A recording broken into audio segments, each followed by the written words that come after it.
مرحبا. أول حاجة نحب نشكركم على تفاعلاتكم واهتمامكم بالمحتوى اللي بديت بالنشر متاعه على قناة اليوتيوب، ومش نعطي الملاحظات اللي وصلتني الاهتمام اللازم باش تحصل الإفادة للناس اللي تابعوا فينا الكل. باش تكون فما حلقة خاصة باش نجاوب على الأسئلة اللي تهم المحتوى اللي تابعتوه، ونعمقوا فيها زادة بعض الأفكار والآراء اللي حكيت لكم عليهم. وتويكا مرحبا بكم مع جوهر في الحلقة الثانية. اليوم مش نحكيه في موضوع يهمكم سيغمون، وهو كيفاش نقيموا فكرة متاع ستارت اب.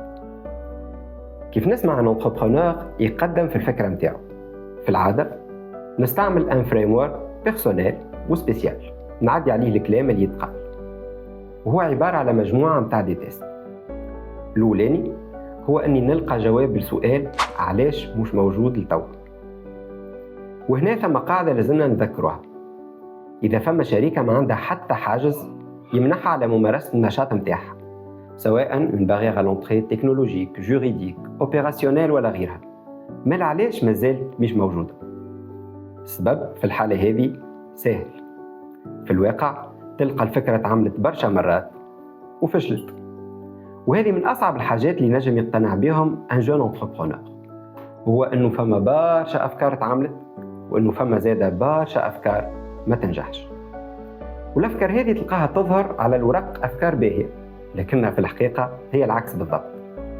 في الحالة هذه لازمنا نعرفوا أن الأفكار الانوفونت واللي هي في نفس الوقت لي بلوز ايفيدونت هي أكثر أفكار ما تمشيش. وإجا ناخذ مثال. تصور كيفاش كان العالم قبل جوجل، وتصور اللي أنت حضرت في البيتش متاع جوجل.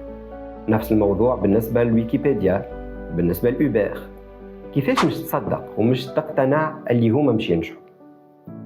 الجواب على السؤال هذا يتمثل في نقطة قوة الستارت اب اللي نسميهم في تونس المؤسسات الناشئة. لازمنا نعرفوا انه الستارت اب ما يجلبوش المستثمرين على خاطرهم يمثلوا افكار باهية والناس تعرف اللي هي باهية. بالعكس، الستارت اب يجلبوا الاهتمام وهما فكرة باهية ولكنها في الظاهر خايبة. إجا نقسموا الافكار لزوز انواع، فما الافكار الباهية والافكار الخايبة.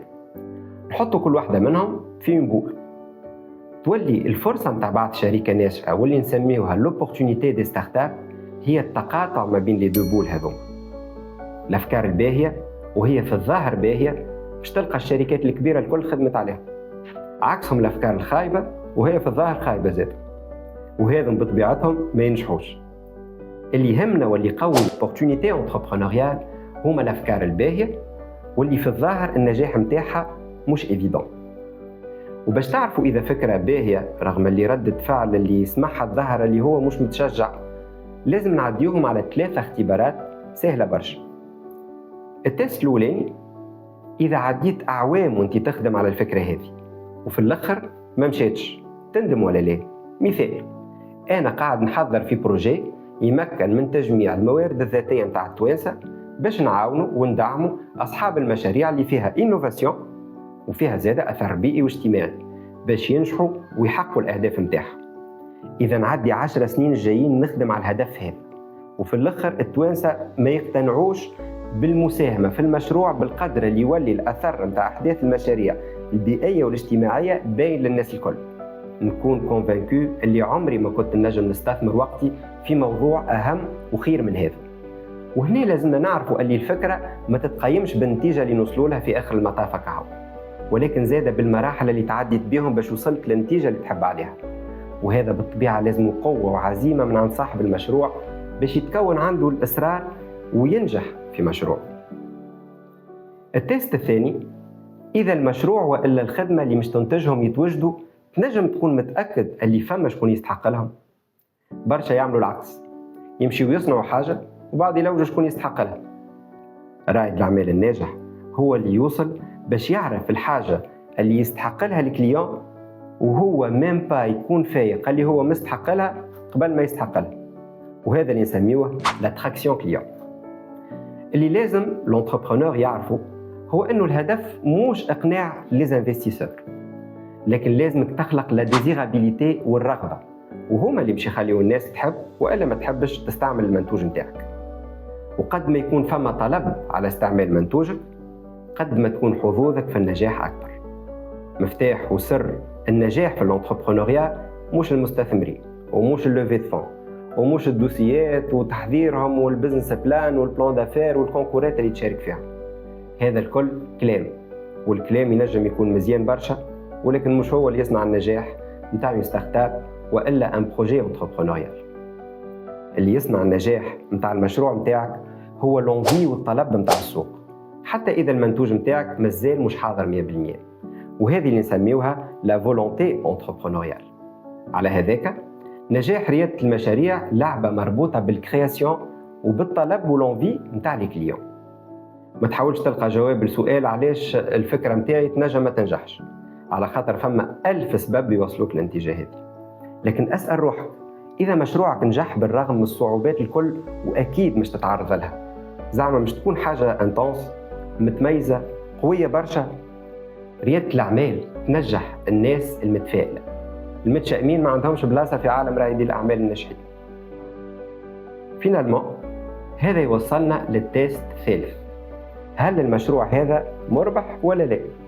وهنا لازمنا نكونوا متفاهمين. اون ستارت اب ولا ان بروجي انتربرونيال ينجم ياخذ سنوات باش يولي ناجح ورابح، لكن ان موديل لازم يكون رابح بطريقة بديهية وما فيهاش شك ومن البداية.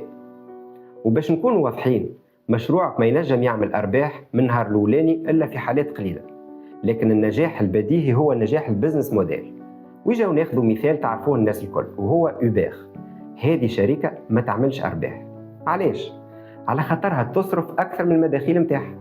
يصرفوا برشا على الماركتينج، يصرفوا برشا على الريشيرش ديفلوبمون باش يطوروا السيارة ذاتية القيادة اللي هي لا فواتور اوتونوم. النوعية هذه من المشاريع هي قرارات متاع تصرف، دي ديسيزيون دو جيستيون. كي نصرف في التسويق معناها اللي أنا نشوف إنه مازال فما كرواسونس نجمو نعملوها ونربحوها في السوق، ولازمني نزيد نعرف بالمؤسسة. كي نصرف في الريشيرش ديفلوبمون معناتها إنه الخدمة ولا المنتوج متاعي ينجم يتحول لنسخة متطورة أكثر، وإنه إحنا نحبوا نكونوا أول من يقدم التجديد هذا في السوق. كل قرار تصرف عليه يكون قابل للنقاش. يعني نجم يجي شكون يقول لك اللي كان يبير تصرف أقل في الماركتينج حتى تولي رابحة، وهذه مسؤولية الجستيونير. وبالطبيعة لازم يقنع مجلس الإدارة اللي باش يمنحوه ثقتهم في الرؤية والاستراتيجية متاعه والفلوس. أما في نفس الوقت البزنس موديل متاع أوبر نلقاوه غونتابل ومن الأول. علاش؟